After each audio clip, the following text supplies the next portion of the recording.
हम बात करें दिल्ली की चांदनी चौक लोकसभा से, जहां उम्मीदवारों की लंबी लिस्ट है और वहां सब अपने अपने तरीके से प्रचार कर रहे हैं।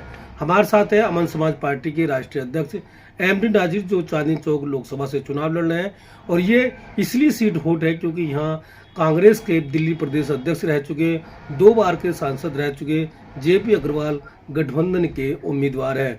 उधर बीजेपी ने भी एक दमदार उम्मीदवार उतारे हैं। ऐसे में छोटी पार्टियां, जो नई पार्टियां हैं, उनके उम्मीदवारों से उनकी नींदें उड़ गई हैं। हम जानेंगे कि किस तरह का प्रचार है और किस तरह से वह हालात पैदा है। देखिए, सबसे पहले आपको बताना चाहूँगा, हमारी नींदें नहीं उड़ी। ये नींदें तो सबकी कैंडिडेटों को उड़ी हैं, चाहे वो कांग्रेस के हों, बीजेपी को या अमन समाज पार्टी को। मैं कांग्रेस और बीजेपी की बात कर रहा हूँ। हाँ, मैं बहुत बता रहा हूँ। आपने कहा नींदें उड़ गई हैं छोटे पार्टी के कैंडिडेट। देखिए, पार्टी कोई छोटी नहीं, नेशनल है, एक राज्य स्तर की, एक अनरिकॉग्नाइज्ड, ये सब भारत सरकार के से रजिस्टर्ड हैं, कोई ऐसी बात नहीं है। हम ये चाहते हैं कि पार्टी जो भी चुनाव लड़े, निष्पक्ष तरीके से लड़े, शांति से लड़े, किसी पे कोई व्यक्तिगत टिप्पणी ना करे और जो जनता की समस्याएं हैं, जो बातें, उन पे ध्यान दे। अमन समाज पार्टी सबसे पहले जनता की समस्याओं पे ध्यान दे रही है। जो छोटी छोटी बातें, छोटी छोटी चीज़ें हैं जो आज तक कोई पार्टी उठा नहीं पाई और किसी पार्टी ने जनता का कोई काम पूरा नहीं किया, उनके मुद्दे नहीं पूरे किए, तो अमन समाज पार्टी ये काम पूरा करेगी। जिस तरह की सीट पर हम बात करें, चांदनी चौक लोकसभा पे 10 साल से बीजेपी के सांसद हैं, उससे पहले 10 साल कांग्रेस के थे और उससे पहले भी अलग अलग दल पर रहे। वहाँ बड़ा पारिवारिक विवाद, पारिवारिक सियासत चलती आई है और मुस्लिम बहुल्य सीट है। ऐसे में आप मुस्लिम उम्मीदवार हैं, कितना रुख मुसलमानों को आपकी तरफ है? देखिए, माशाल्लाह अच्छा रुख है मुसलमानों को हमारी तरफ। उन्होंने हमें कहा है कि नाजिर जी आप इलेक्शन लड़िए, उनके कहने पे हम इलेक्शन लड़ रहे हैं। हमारा कोई इरादा नहीं था वहाँ लड़ने का। वहाँ के लोग आए मेरे पास, उन्होंने कहा हम लड़ाएंगे, आप अगर के पास पैसा नहीं है, अगर कोई दिक्कत है, पैसा हम देंगे, हम सपोर्ट करेंगे। चांदनी चौक की जनता जो है, जो मुस्लिम बहुबल क्षेत्र है, वो पूरा हमारे साथ है, सब हमारा सहयोग कर रहे हैं और सब हमारे साथ लगे हुए हैं। हमें तो किसी चीज़ की भी परेशानी नहीं हो रही, सब वही लोग तैयारी कर रहे हैं। अच्छा, बीजेपी को देश से दूर करना है, बीजेपी को सत्ता से बाहर करना है, तो हमें इंडिया गठबंधन के साथ जाना है। और ऐसे में इंडिया गठबंधन के मुखालफत में अच्छा, आप जैसे दल चुनाव लड़ेंगे तो कहीं ना कहीं वोट बंटने का काम होगा और कहीं ना कहीं बीजेपी को फायदा होता नहीं जाएगा। तो क्या उस बात में दम नहीं है? देखिए, सबसे पहले हमें एक बात बदलनी पड़ेगी, एक सोच बदलनी पड़ेगी, खासकर मुस्लिमों को।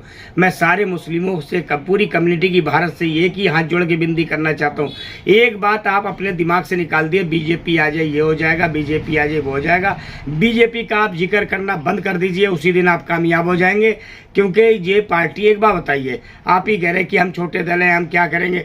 एक बात बताइए, क्या लोकतंत्र में ही 2 पार्टियों का हक है, 3 पार्टियों का, और किसी का हक नहीं है कि क्या नाम लोकतंत्र में वो प्रधानमंत्री बने, राष्ट्रपति बने और वो आपका क्या नाम है एमएलए बने, एमपी बने, काउंसलर, उनका हक नहीं है क्या? सिर्फ इन्हीं 3 पार्टियों ने ठेका ले रखा है, इन्हीं 3 पार्टियों को। मैं तो जनता से भी ये कहना चाहता हूँ, ये कब तक चलेगा? 2020 का मैच, इस 2020 के मैच को आपको खत्म करना पड़ेगा। जब तक भारत की जनता इस 2020 मैच को खत्म नहीं करेगी, जब तक कामयाबी इस भारत देश को नहीं मिलने वाली। ये नहीं है कि ये पार्टी छोटी या बड़ी, सब जनता एक बात होती है, एक जनता का एक वोट होता है और जो एमपी बनता है जनता से ही मिनिस्टर बनता है। कोई ऐसा नहीं है कि ये सीधा मिनिस्टर बन जाएगा, जनता की देन है मिनिस्टर बना।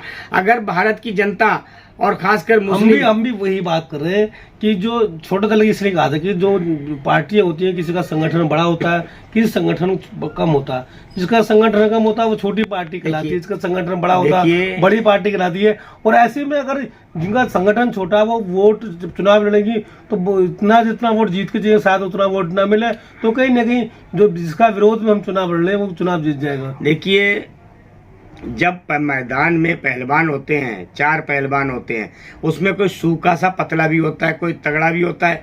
कभी कभी ऐसा होता है वो सूखा पतला भी मैदान मार लेता है और बड़ा बड़ा हेल्थी वाला पहलवान जो है ना मात खा जाता है। ऐसा कुछ नहीं है। देखिए, मैं बताऊं, छोटी पार्टियों के पास पैसा नहीं है, फंड नहीं है, उन्हें कोई फंडिंग नहीं करता है, इसलिए वो छोटी पार्टी परेशान रहती हैं। बड़ी पार्टियों का क्या है, इनके पास पैसा बहुत है। अब बीजेपी को देख लीजिए, नोटबंदी की सिर्फ अपनी पार्टी को आगे बढ़ाने के लिए। सबसे बड़ा घोटाला भारत का नोटबंदी है। जो इनकी बीजेपी ने पैसा ब्लैक मनी को वाइट किया है, वो पैसा सारा बीजेपी के पास है। पूरे भारत में बीजेपी ने हजारियों अपने क्या नाम है ऑफिस बनाए हैं, हजारियों दफ्तर खोले हैं। कहाँ से पैसा आया? अभी खुलासा हुआ बॉन्ड का, तो सारा पैसा बीजेपी पे है 80%। तो कहाँ से आया? उसमें बीफ कंपनी है। वैसे भारत में कहते हैं कि गाय हमारी माता है, ऐसा है वैसा है, मगर जो बीफ कंपनी है उनसे चंदा लेती है बीजेपी, उस चंदे का खर्च चुनाव में करती है। मैं उन्हें अंधभक्तों से कहना चाहता हूँ, आप समझ जाओ कि ये बीजेपी भाजपा ऐसी पार्टी है जिसने किसी को ठगा नहीं। ऐसा कोई बचा नहीं जिसे भाजपा ने ठगा नहीं।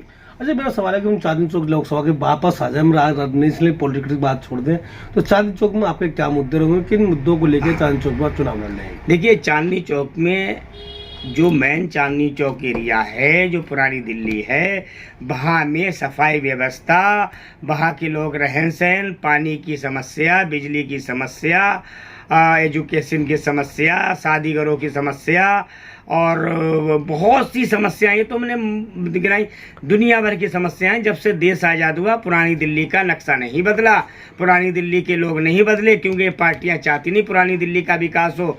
मगर अमन समाज पार्टी ने पहले भी वहाँ चुनाव लड़ाए, अब भी हम गली गली घूम रहे हैं, हमने देखा है इतनी गंदगी, इतनी क्या नाम है परेशानी है, लोग इतनी पतली पतली संकरी गलियाँ हैं, बा हवा है ना, पानी है ना, कुछ है। और अमन समाज पार्टी अगर आई तो वहाँ पूरे चांदनी चौक लोकसभा में गंगा जल हर घर में पहुँचाएगी, स्पेशल पैकेज लेके आएगी। वहाँ गंगा जल और फिल्टर का पानी और एजुकेशन में खासकर ध्यान दिया जाएगा। अच्छा, ये थे हमारे साथ एमडी नाजी साहब, जो चर्चा कर रहे थे कि हम विकास के मुद्दों पर, एजुकेशन के मुद्दों पर चुनाव लड़ेंगे। और खबर हमारी अच्छी लगे तो लाइक करना ना भूलें।